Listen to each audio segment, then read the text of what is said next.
Hello everyone, welcome to my channel. In this video, I will discuss few important history PYQ of SSC CGL.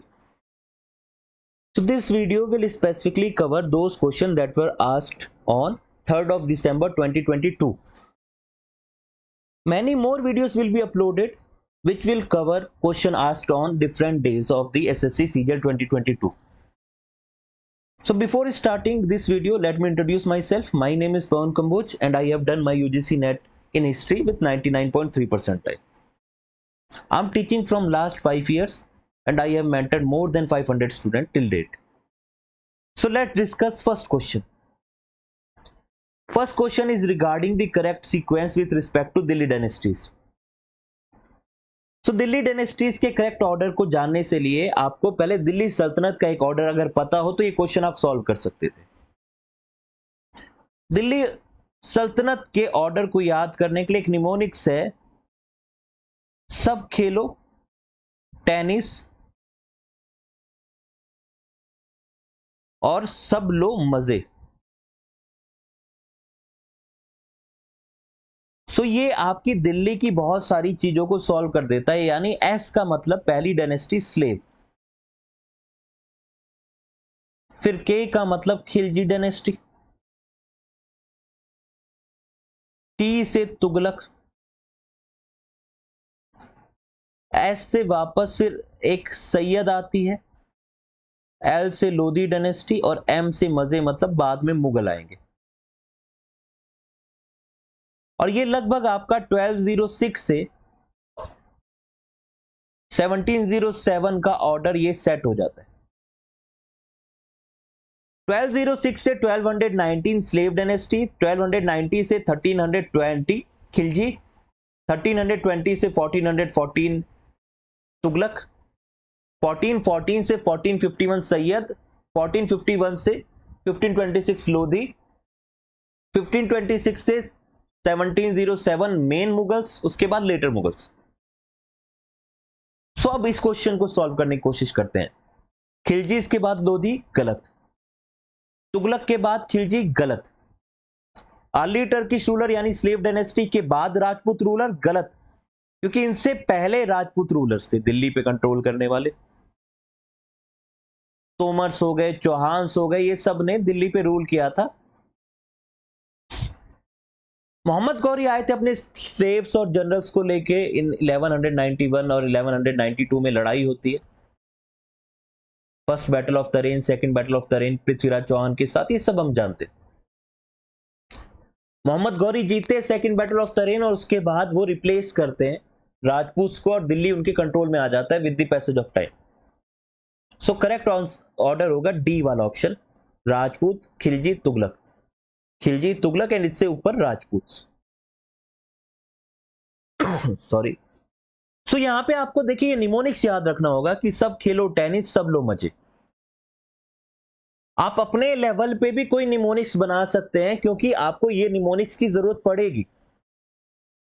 अगला question है, पहला session of Indian national Congress कब हुआ? तो अलग अलग इंडिया के अलग अलग जगह पे कुछ रीजनल ऑर्गेनाइजेशंस काम कर रही थी 1885 से पहले, जिनको प्री कांग्रेस ऑर्गेनाइजेशंस कहते। अब ये अपने लोकल इश्यूज के लिए बनी हुई थी, कोई जमींदार ने बना रखी थी, कोई अलग अलग लोगों ने बना रखी थी और ये अपने स्पेसिफिक इश्यूज को कवर करती थी। पर एक नॉर्मल टेंडेंसी है कि इंडियंस को भी ये रियलाइज हो रहा था, इंडिया के जो भी थिंकर्स थे, जो लोग इंपॉर्टेंट रोल प्ले कर रहे थे, कि ये जो रीजनल प्लेयर्स हैं अलग अलग जगह करते हैं, इन सबको मर्ज करके एक बड़ी ऑर्गेनाइजेशन बनाई जाए जो कि एक पैन इंडिया लेवल हो। और इसमें इंपॉर्टेंट रोल एक्चुअली में एक रिटायर्ड ब्रिटिश सिविल सर्वेंट करते हैं जिनका नाम था A.O. ह्यूम, और बहुत सारे ऐसे प्लेयर्स को इकट्ठा करके इंडियन नेशनल कांग्रेस की फाउंडेशन रखी जाती है 1885 में। और उसका जो पहला सेशन बुलाया जाता है वो बुलाया जाना था पूना में, लेकिन वहां प्लेग फैल गया। अब वहां प्लेग फैल गया तो जगह शिफ्ट की गई और दूसरी जगह बुलाया गया। वो दूसरी जगह जहां बुलाया गया वो जगह थी बॉम्बे। बॉम्बे में गोकुल दास तेजपाल संस्कृत पाठशाला, ये जगह का नाम याद रखिएगा, स्कूल का नाम गोकुलदास तेजपाल संस्कृत पाठशाला। यहां पे ये सेशन बुलाया गया और यहां पे 72 डेलीगेट्स ने पार्टिसिपेट किए। टोटल 72 डेलीगेट्स ने यहां पे पार्ट लिया था और ये पहला सेशन था और इसके प्रेसिडेंट थे WC बनर्जी। अगले क्वेश्चन को डिस्कस करते हैं। तो यहां पे क्वेश्चन नंबर 3 में पूछा गया है कि चोला राजा थे राजेंद्र वन, उन्होंने एक शिव टेंपल बनाया और उसमें एक फिल किया सन पेडिस्ट्रियल सीज्ड। ये जो सन पेडिस्ट्रियल था ये कहां से सीज किया गया था? जैसे आप लोगों ने मूवी देखी होगी ये जवानी है दीवानी, उसमें दीपिका पादुकोण का एक डायलॉग है कि कितना भी कोशिश करो बनी, कुछ ना कुछ तो छूट ही जाएगा। इतनी बड़ी हिस्ट्री है, इतनी डिटेल्स है, इतनी डेप्थ है, कुछ ना कुछ तो छूट ही जाएगा अगर आप प्रॉपर हिस्ट्री के स्टूडेंट नहीं है। ऐसे क्वेश्चंस होते हैं जो नॉर्मली आप नए क्वेश्चन बन के आते हैं। ये पुराने क्वेश्चन भी हैं तो थोड़े फैक्चुअल टाइप के क्वेश्चन है। अगर आपको पता है तो पता है, नहीं पता है तो मोस्ट प्रोबेबली आपने ये क्वेश्चन कभी सुना भी ना। इसका आंसर है चालुक्यास। जो ये चोला किंग था राजेंद्र वन, इन्होंने एक टेंपल बनाया। इस टेंपल में वो सारी चीजें इसने डाली जो अलग अलग राजाओं से जीत के लेके आया था। कुछ चीजें ये जीत के लेके आया था चालुक्यास से, जिसमें था सन पेडिस्ट्रियल।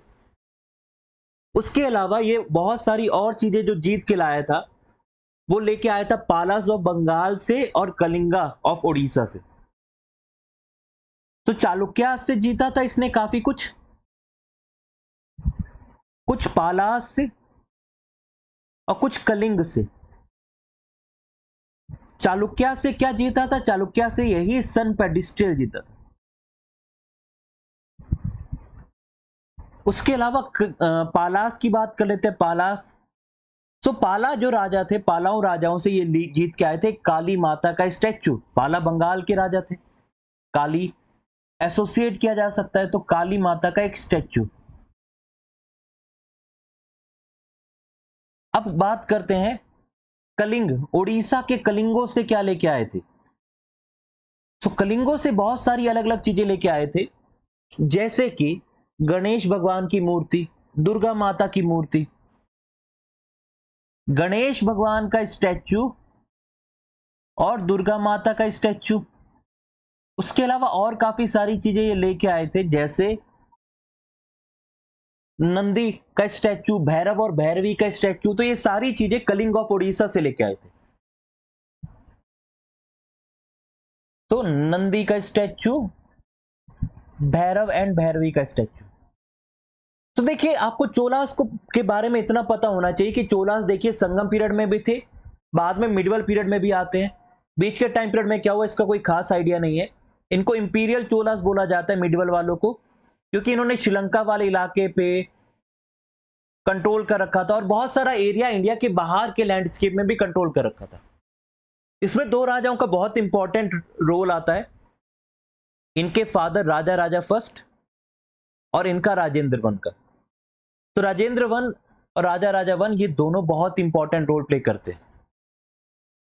राजेंद्र वन 1014 से लेके 1044 तक राज किया था इन्होंने दोनों फादर एंड सन के डुओ ने बहुत इंपॉर्टेंट टेंपल्स बनवाए हैं, जैसे राजा राजेश्वर टेंपल, बृहदेश्वर टेंपल। और इनके ऊपर अभी कुछ ही हाल फिलहाल में एक मूवी बनी थी जिसका नाम था PS1 और PS2।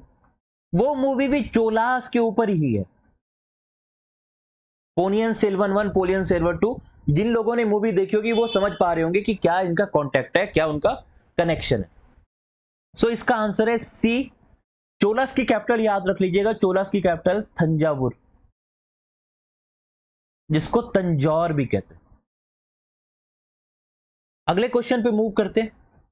हरिसेन के पास इनमें से कौन सी पोस्ट नहीं थी? एक गुप्ता राजा हुए जिनका नाम है समुद्रगुप्त, जिनको इंडियन नेपोलियन बोला गया बाय VA स्मिथ। क्या बोला गया? Indian Napoleon. बहुत ही पावरफुल राजा थे और काफी सारा एरिया इन्होंने एक्वायर कर रखा था और इनके बारे में बहुत ज्यादा इंफॉर्मेशन हमको मिलती है एक पिलर से जो कि प्रयाग में, जिसका नाम है प्रयाग प्रशस्ति। तो ये जो प्रयाग प्रशस्ति है इसको लिखने वाले थे इनके कोर्ट पोएट जिनका नाम था हरि सेन। अब ये हरि सेन इनके कोर्ट पोएट तो थे, लेकिन उसके अलावा भी बहुत सारी अलग अलग पोस्ट होल्ड करते थे, जैसे कुमार अमात्य, महादंड नायक यानी chief justice officer, chief judicial officer, संधि विग्रहिका यानी ट्रीटीज वाला ऑफिसर। तो ये सारी पोस्ट होल्ड करते थे, लेकिन वो नगर श्रेष्ठी की पोस्ट को होल्ड नहीं करते थे। वो नगर श्रेष्ठी की पोस्ट को होल्ड नहीं करते थे। नगर श्रेष्ठी का मतलब होता है जो चीफ बैंकर हो गया या जो chief merchant of the city हो गया। तो ये पोस्ट उनके पास नहीं थी, तो इसका आंसर होगा सी। अब ये बड़ा ऑब्वियस आप लोगों को समझना कि अगर वो कोई कोर्ट पोएट है तो संधि का मिनिस्टर हो सकता है, महादंड नायक हो सकता है, कुमार अमात्य हो सकता है चीफ मिनिस्टर, पर वो नगर श्रेष्ठी का मेंबर हो ऐसा पॉसिबिलिटी कम है। उस टाइम के एरा में जो भी सिटी एडमिनिस्ट्रेशन होता था वो ये श्रेष्ठी ही मैनेज करती थी, श्रेणीज मैनेज करती थी। तो इसका आंसर है सी।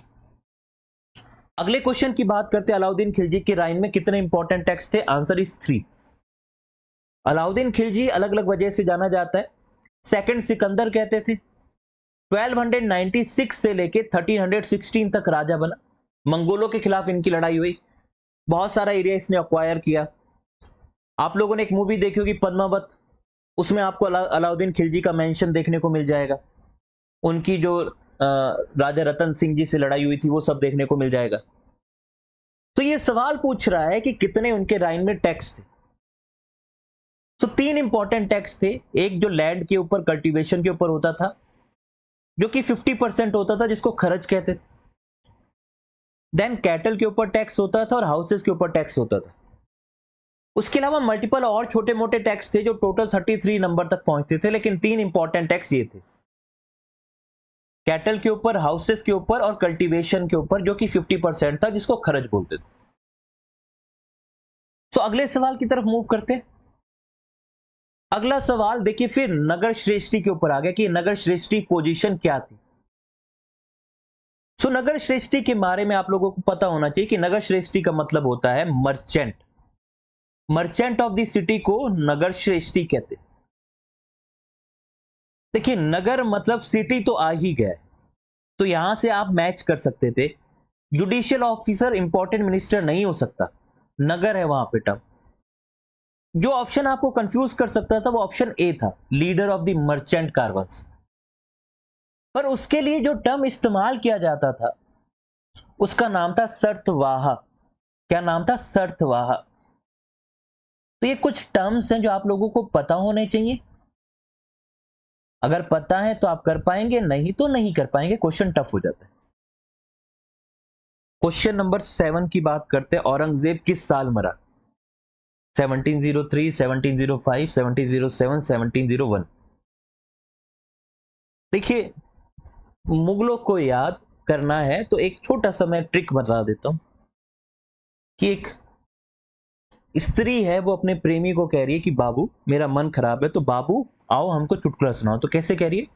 बाबू हमें आके जरा, या आके जोक सुनाओ आप। सो बाबू हमें आके जोक सुनाओ आप। ये निमोनिक्स है जो मैंने बनाया, आप अपनी तरफ से कुछ और बना सकते हैं। बी से बाबू मतलब बाबर, हमें मतलब हुमायूं, आके का मतलब अकबर, जोक का मतलब जहांगीर, सुनाओ का मतलब शाहजहां, और आप का मतलब औरंगजेब। तो इस तरीके से आप ऑर्डर याद कर सकते हैं जिन लोगों को ऑर्डर याद नहीं रहता। औरंगजेब की बात करते हैं। औरंगजेब कब से कब राजा बना? औरंगजेब मरा 1707 में। देखिए, बाबर 1526 में दिल्ली आता है, 4 साल रहता है। हुमायूं उसके बाद गद्दी पे बैठता है, शुरुआत में 10 साल रहता है, फिर भागना पड़ता है शेरशाह की वजह से, फिर वापस आता है 55 में। फिर अकबर की बारी आती है 1605 तक। 1605 में अकबर की डेथ के बाद जहांगीर बनता है सलीम 1627 तक। 1627 से 1658 की जुलाई तक ये है, एंड 1658 से 1707 तक औरंगजेब है। औरंगजेब को आलमगीर भी कहते थे। तो ये तरीका है, ये ट्रिक्स है, ये निमोनिक्स है जो आप इस्तेमाल कर सकते। बाबू हमें आके जोक सुनाओ आप। आजकल वैसे भी बाबू सोना जादू टोना होता रहता है। इनमें से लास्ट पावरफुल मुगल रूलर कौन था? फिर वही सवाल, औरंगजेब। अगर आपको ये ऑर्डर पता होगा तो आप बता पाएंगे। इनके बाद वाले जो मुगल्स थे उनको लेटर मुगल्स कहा गया। सो मैंने आपको आज दो टाइप के निमोनिक्स बताए हैं। दिल्ली सल्तनत के निमोनिक्स बताए हैं, मुगलों के निमोनिक्स बताए हैं। दादा भाई नौरोजी ने ब्रिटिशर्स के क्रिटिसिज्म के लिए एक किताब लिखी थी। उसका नाम क्या था? उसका नाम था poverty and un British rule in India. So शुरुआत में बहुत सारे हमारे ऊपर ब्रिटिशर्स रूल करते थे, और वो हमारे यहां से बहुत सारा सामान लेके जा रहे थे, हमको पता नहीं था। ये प्रॉपर एक डॉक्यूमेंट बना के पब्लिश किया गया, और ये किताब किसकी थी? भाई दादा भाई नौरोजी। इसमें उन्होंने बताया कि कैसे ब्रिटिश इकोनॉमिक पॉलिसी हमारे यहां से पैसा लूट के ले जा रहे हैं।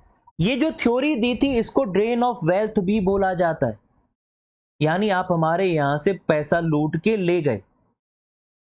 तो ये ड्रेन ऑफ वेल्थ थ्योरी किसने दी थी? ये ड्रेन ऑफ वेल्थ थ्योरी दी थी दादा भाई नौरोजी ने।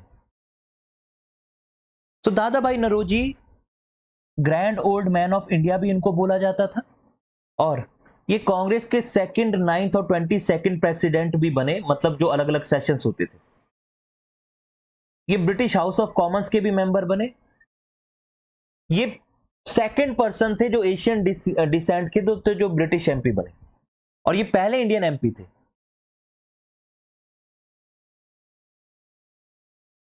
सो answer is C, poverty and un British rule of India. अगले सवाल की बात करते हैं। इस सवाल में पूछा गया है कि मिर्जा कमरान किसका भाई था। अब देखिए भाइयों के ऊपर बात आ गई है, भाई पे नहीं जाने का, पर सवाल आ गया है भाई पे चले गए हैं तो आंसर देना पड़ेगा। ए हुमायूं, बी अकबर, सी जहांगीर, या डी शाहजहां। आप लोगों को मुगलों को यह समझना पड़ेगा कि मुगलों में आपस में लड़ाई होती थी। जब भी कोई राजा मरा है, कोई ना कोई लड़ाई, कोई ना कोई टसल जरूर होती थी, और टसल किससे होती थी? भाइयों से। अकबर का भाई के साथ अपना लफड़ा चल रहा था काबुल के इलाके के लिए, सॉरी अकबर का। और जहांगीर भी अपने ब्रदर खुसरो से परेशान था। देन औरंगजेब की बात करते हैं, औरंगजेब ने भी अपने भाइयों को हरा के मार के गद्दी हथियाई। तो ये भाइयों से लड़ाई होती रही है, और ये इंपॉर्टेंट रोल प्ले करते हैं अगर आपको मुगलों को प्रॉपरली समझना है। तो भाइयों का किस्सा यहीं खत्म कर देते। बाबर के भाई थे जहांगीर मिर्जा और नासिर मिर्जा, शेख मुबारक के बच्चे थे बाबर। हुमायूं के भाई कामरान मिर्जा, हिंदल मिर्जा, अस्कारी मिर्जा। अगर आपने हुमायूं की पूरी कहानी पढ़ी होगी तो आपको पता चलेगा कि कमरान मिर्जा काफी पावरफुल था। हुमायूं को एक्चुअली में शेर शाह ने परेशान किया, तो हुमायूं ने अपने भाइयों को मदद मांगी कि भाइयों, भाई खून है हमारा सेम, आओ मदद करो। पर हुमायूं को वो मदद नहीं मिली कामरान मिर्जा से। उसके अलावा हिंदल मिर्जा का अपना रोल था, अस्कारी मिर्जा का अपना रोल था, अकबर का भाई हाकिम मिर्जा, जहांगीर का भाई मुराद मिर्जा, दनियाल मिर्जा, इनके बीच में भी लड़ाई होती रहती थी। देन शाहजहां के भाई खुसरो मिर्जा, परवेज मिर्जा, जहांदर मिर्जा, शाहयार मिर्जा। औरंगजेब के भाई, इनको हरा के औरंगजेब गद्दी पे बैठे थे, दारा शिकोह, शाह शुजा और मुराद बख्श। जो कंफ्यूजिंग पॉइंट हो सकते हैं मुराद मिर्जा और मुराद बख्श।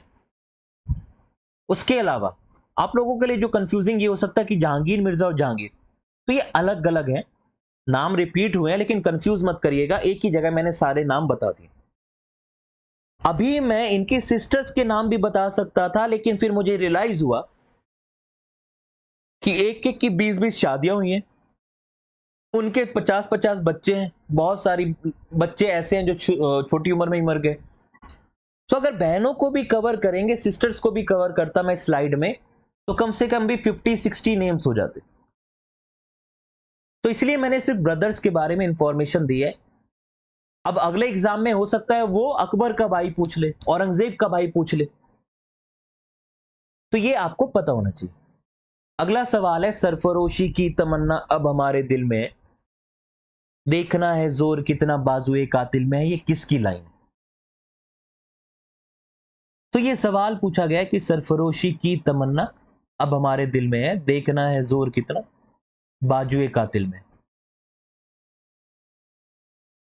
पढ़ते आए हैं हम, ये बिस्मिल की लाइन है। किसकी लाइन है? बिस्मिल की लाइन है, राम प्रसाद बिस्मिल। ये एचआरए के फाउंडिंग मेंबर थे। सॉरी।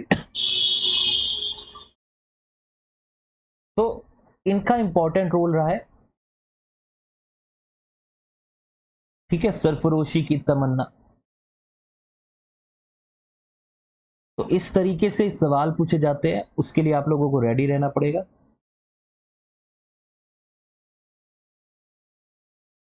तो यहां पे एक चीज आपको पता होनी चाहिए कि ये उन्होंने पोएम लिखी थी अपना जलियांवाला बाग मैस्करे के बाद, और खुदा बख्श लाइब्रेरी ने इनकी ये ओरिजिनल कॉपी पब्लिश करके रखी हुई है।